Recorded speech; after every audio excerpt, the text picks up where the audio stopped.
Apa kabarnya anak-anakku hari ini? Baik. Saya periksa kehadiran kuliah. Angkat tangannya. Pak. Aisyah Bulan Putri, Hadir, Pak. Angel, Hadir, Bilkis, Pak. Tasnim, Hadir, Pak. Suci, Safira, Hadir, Pak. Bulan. Hadir, Pak. Ya, alhamdulillah. Jadi ada beberapa orang yang sakit ya.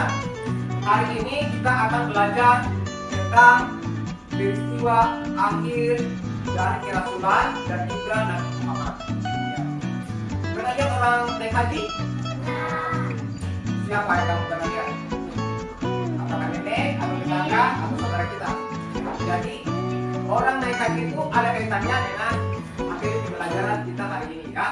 Nah, tujuan pembelajaran hari ini ya, yang pertama adalah untuk mengetahui kejadian apa saja yang terjadi pada masa akhir kerasulan. Yang kedua, untuk mengetahui akhlak apa saja yang bisa kita teladani dan kita terapkan pada kehidupan kita sehari-hari. Untuk lebih jelasnya, Bapak Guru akan memperlihatkan videonya terlebih dahulu, video pembelajaran. Anak-anak sekalian, mari kita memahami sejarah dan peristiwa akhir kerasulan. Poin pertama, peristiwa penting di akhir kerasulan. Apa saja peristiwa yang terjadi di akhir kerasulan?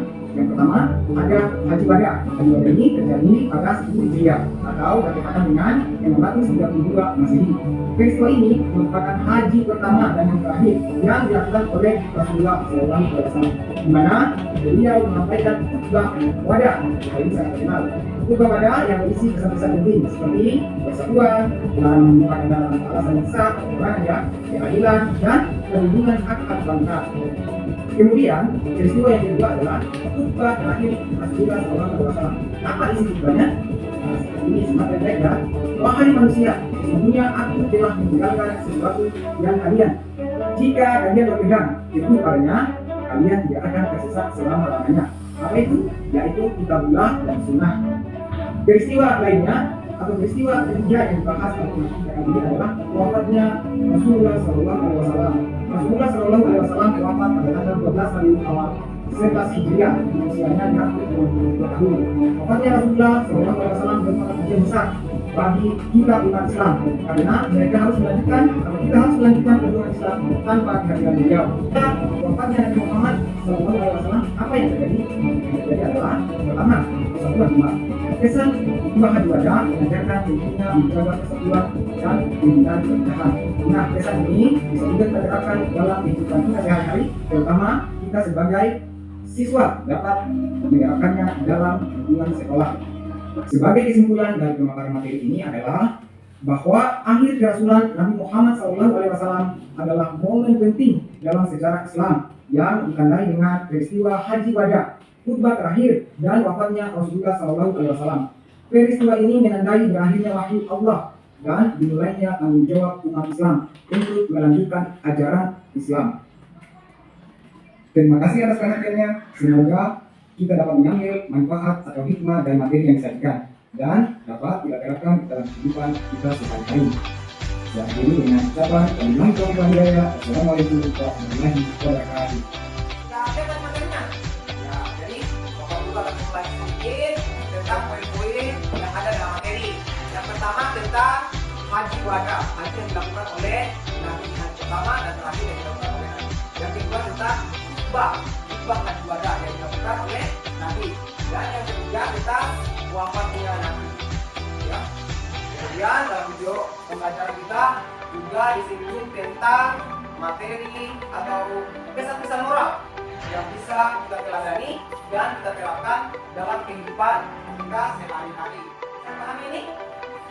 Oke, sekarang Bapak sudah membagi 3 kelompok ini untuk membuat sebuah karya berkaitan dengan materi. Sekarang silakan naikkan bahan, ya bahan-bahannya, kertas-kertasnya yang bisa kalian tulis, kemudian catatkan, kemudian buat alur pikirnya, ya seperti yang Bapak sampaikan tadi.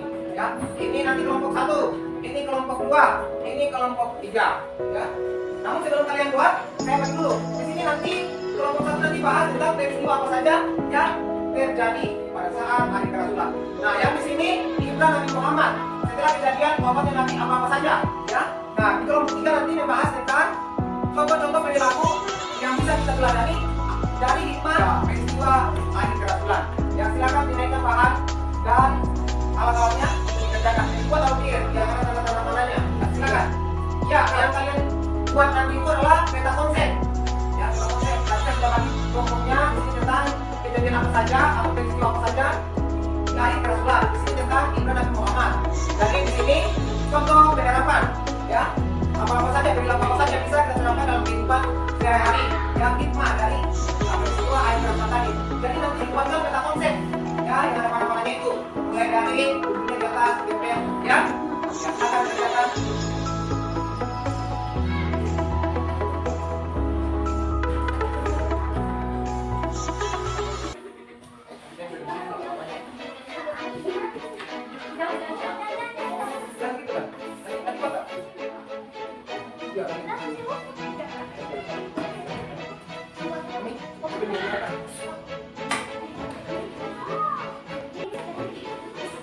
Ya, Bapak kasih waktu 30 menit ya. 30 menit. Silakan desain peta konsepnya.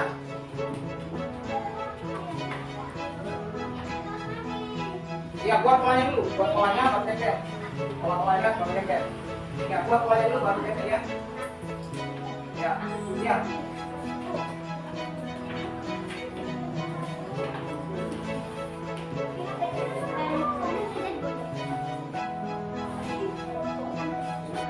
Ya, waktunya sudah selesai.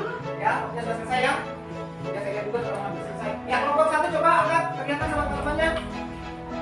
Oh iya, coba lihat kasih kerja kelompok 1. Kelompok 2.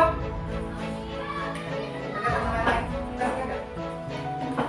Nah, itu sudah lihat. Oke. Nah, kelompok 3. Oke, sudah ya. Nah, sekarang coba masing-masing kelompok berembuk siapa yang akan mempresentasikan apa yang telah kalian buat di depan kelas.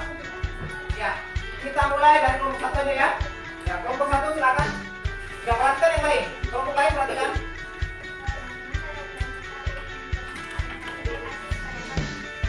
Beberapa peristiwa di akhir kerasulan di antaranya. 1. Haji Wada yaitu haji pertama dan terakhir yang dilakukan oleh Nabi Muhammad pada tahun 10 Hijriah atau yang berarti 32 Masehi. 2. Khutbah Haji Wada yang berbunyi, "Hai kalian manusia, aku mengeluarkan kamu sebagai haram jika kamu berarti maka kamu kira-kira maka kamu akan dapat tidak. 3.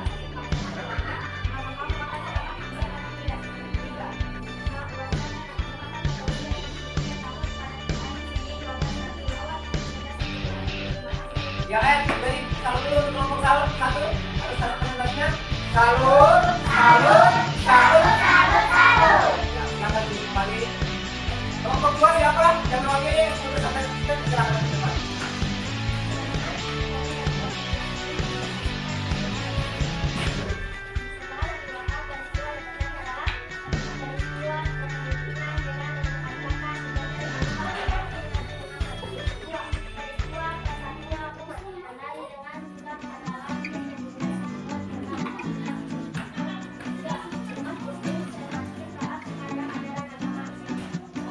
Ya, sabar. Apa ini salut-salut lagi untuk kelompok 2? Salut, salut, salut, salut, salut. Ya, silakan kembali. Ya, kalau saya lihat ya hasil kerajinannya hari ini semua sama bagusnya ya, tapi saya harus kasih nilai. Kelompok 3 dari hasil kerjanya dan cara mempresentasikannya saya kasih 85. Kemudian kelompok 1 dari hasil kerjanya dan presentasinya saya kasih nilai 83. Sedangkan kelompok 2 dari hasil kerjanya baik rangkaian dan penakutnya saya kasih nilai 80 juga presentasinya ya. Jadi ketika saya gabung semua nilai kelompok 2, kelompok 1 83, kelompok 2 80 dan kelompok 3 85.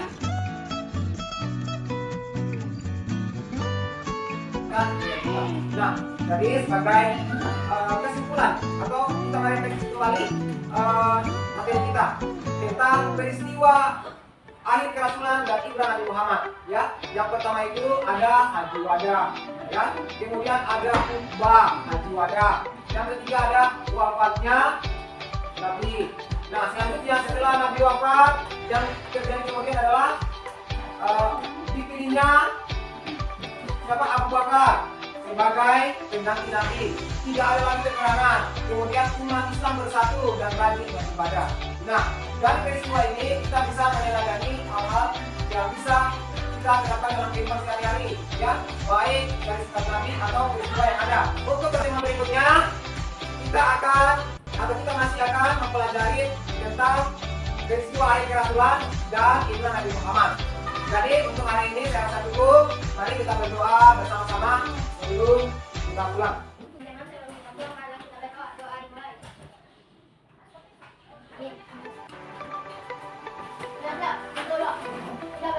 Terima kasih Pak Guru. Assalamualaikum warahmatullahi wabarakatuh.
absen terlebih dahulu. Dengarkan namanya ya.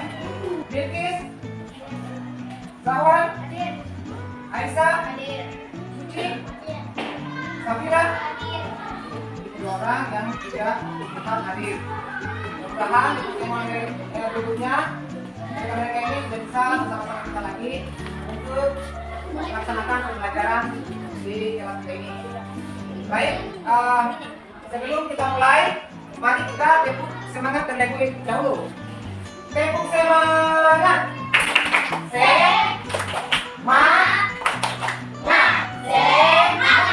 Ya, oke, tujuan pembelajaran kita hari ini yaitu Hijrah Nabi Muhammad.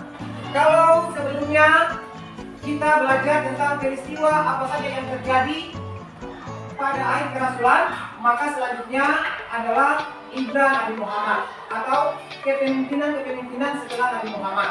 Ya, di antaranya adalah Abu Bakar, Umar, apalagi siapa lagi? Utsman bin Affan, kemudian Ali dan seterusnya. Namun khusus di pertemuan kali ini kita akan membahas Abu Bakar terlebih dahulu. Oleh karena itu, tujuan pembelajaran kita hari ini adalah untuk mengetahui kepemimpinan Abu Bakar As-Siddiq serta apa saja yang dapat kita teladani dari kepemimpinan beliau. Nah, kita lihat di pelajaran hari ini sebagai untuk mengetahui kepemimpinan Abu Bakar As-Siddiq dan apa saja yang dapat kita teladani dari kepemimpinan beliau. Itu tujuan pembelajaran. Nah, untuk lebih jelasnya, saya akan membagi 3 kelompok ya untuk sama-sama nanti kita simak materi atau video tentang kepemimpinan Abu Bakar. Ya, kelompok silakan untuk kelompok yang ketiga.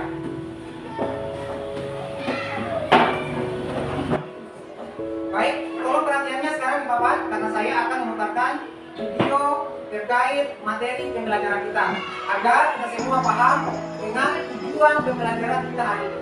Ya. Allah SWT juga tidak berhasil mengenai siapa yang akan menjadi khalifah pada muslimin, dan sehingga urusannya diserahkan kepada musyawarah kaum muslimin. Dari kelompok Ansor berinisiatif untuk melakukan perkumpulan di balai Bani Sa'idah.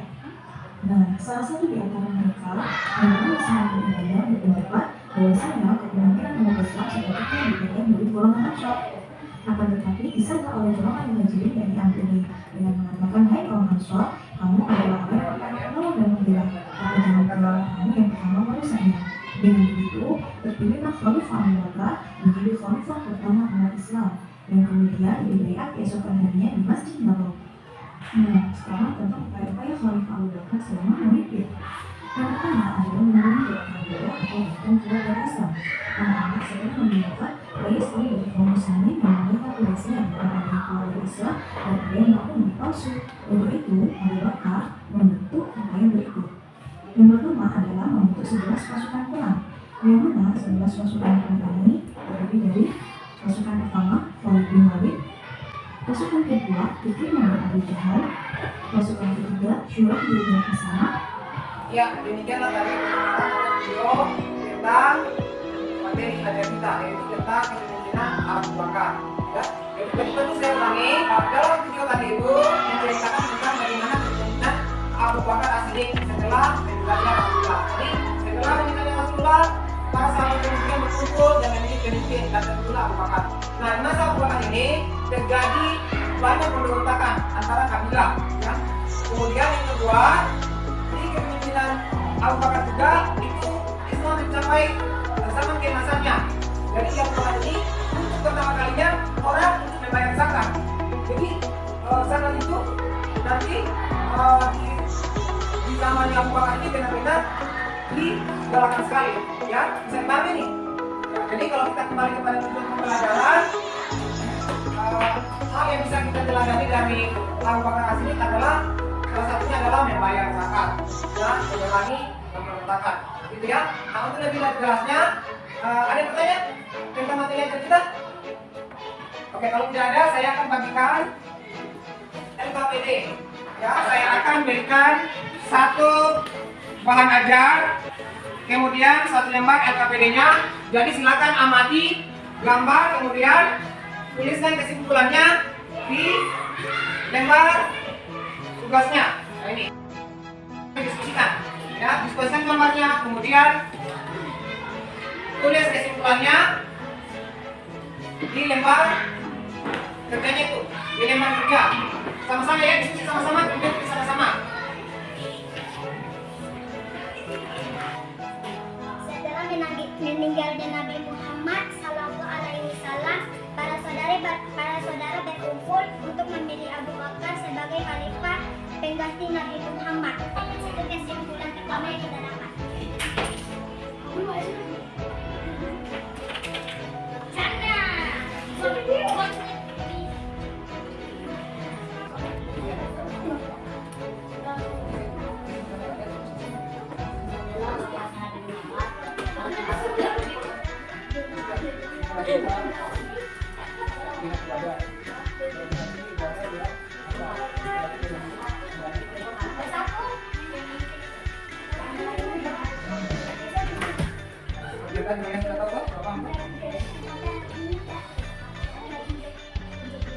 Nah, sekarang setelah kalian menganalisis gambar terkait materi kita, kemudian sudah dituliskan di LKPD, kemudian nanti saya akan menunjuk masing-masing kelompok untuk membacakan hasil analisisnya. Ya, seperti itu ya. Namun sebelum itu, kita tepuk semangat dulu. Tepuk semangat.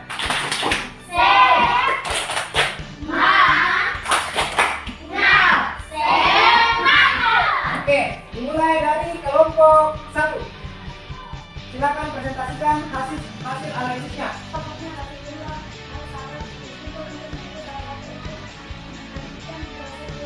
Sebagai pemimpin.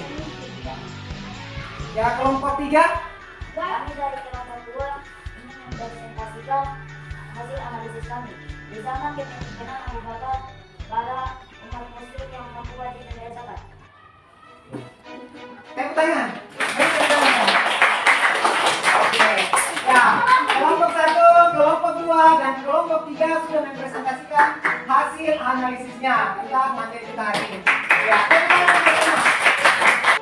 Ya, sekarang masing-masing kelompok boleh membawa lembar tugasnya atau lembar kerjanya di depan sini supaya saya periksa dan saya beri nilai.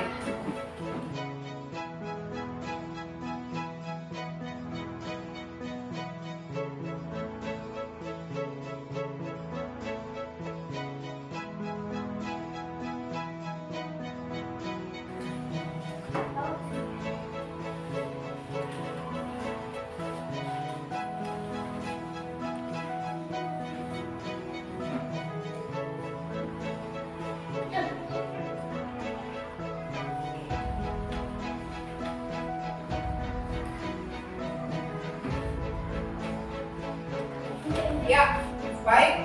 Setelah saya memeriksa hasil pekerjaan anak-anakku sekalian, maka ada hal-hal yang perlu diperbaiki, baik kelompok 1, kelompok 2, dan kelompok 3. Misalnya kelompok 1, hasil analisisnya sudah bagus, namun masih ada yang kurang, ada yang terlewat, yaitu tentang prestasi apa saja yang diraih oleh Abu Bakar As-Siddiq ketika menjadi pemimpin umat Islam pada zaman saat itu. Misalnya tentang semua umat muslim yang mampu harus membayar zakat untuk menyantuni umat muslim lainnya. Dan kita akan menyimpulkan pembelajaran kita hari ini, ya. Kalau tadi tujuan pembelajaran kita adalah untuk mengetahui kepemimpinan Abu Bakar As-Siddiq. Jadi tadi sudah kita saksikan sama-sama baik lewat video pembelajaran maupun analisis dan pengerjaan tugas-tugas bahwa setelah Nabi Muhammad wafat, maka pemimpin yang menggantikan beliau adalah Abu Bakar As-Siddiq, yang tidak lain dan tidak bukan adalah sahabat beliau. Kemudian, apa saja yang kita dapat pelajari dari kepemimpinan Abu Bakar? Ya, Abu Bakar, di zaman kepemimpinan Abu Bakar itu terjadi peperangan antara kabilah. Maka Abu Bakar kemudian berusaha untuk tidak lagi ada pertumpahan darah antara umat muslim atau pemberontakan. Itu yang pertama. Yang kedua, tentang kewajiban membayar zakat. Jadi umat muslim yang mampu wajib membayar zakat untuk bisa menyantuni umat muslim lainnya yang membutuhkan. Ya, saya kira seperti itu kesimpulan pembelajaran kita hari ini. Dan untuk pertemuan berikutnya kita akan mempelajari tentang persoalan fikih, yaitu tata cara berwudu. Ya, di pertemuan berikutnya ya. Karena waktu kita sudah berakhir, maka kita bersiap-siap untuk pulang. Jadi silakan